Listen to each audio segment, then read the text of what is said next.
उपासनेला मी नेहमी एक रामबाण उपाय म्हणतो. प्रत्येक ठिकाणी रामाचं नाव येतंय. पुढे पण मी तुम्हाला सांगेल रामाचं नाव किती महत्वाचं आहे आपल्या दृष्टीने. राम आणि बाण म्हणजे रामाने मारलेला बाण हा कधीच चुकत नसायचा. त्याने एखादं लक्ष्य ठरवलं आणि बाण सोडला की त्या लक्ष्यावर तो बाण जायचा आणि म्हणून उपायाला रामबाण उपाय म्हणतात. म्हणजे रामासारखा.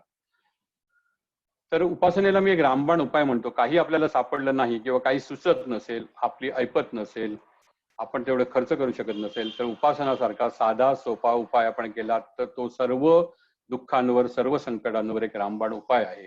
याची तुम्ही खात्री बाळगा. या प्रसंगी मला समर्थ रामदास स्वामीची आठवण आली, जे एक मारुती भक्त पण होते. त्यांचं पुढे मी सांगणारच आहे. त्यांनी उपासनेची महती सांगताना असं म्हटलंय की उपासनेला दृढ चालवावे, भूदेव संतांशी सदा नमावे, सत्कर्म योगे वय घालवावे, सर्वामुखी मंगल बोलवावे. याच्या 2-3 गोष्टी आपल्याला कळतात. एक तर रामदास स्वामी म्हणतात की उपासना केल्यानंतर सर्व काही मंगल होईल.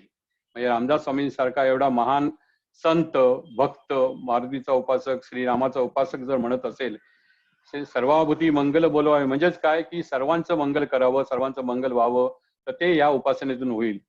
आणि दुसरं त्यांनी म्हटलंय की उपासनेला दृढ चालवावे. उपासना ही सातत्याने करावी लागेल, दृढ संकल्पना घेऊन करावी लागेल, अखंड करावी लागेल, तरच त्याचे आपल्याला जे काही फायदे पाहिजे असतील ते आपल्याला उपासनेतून मिळतील.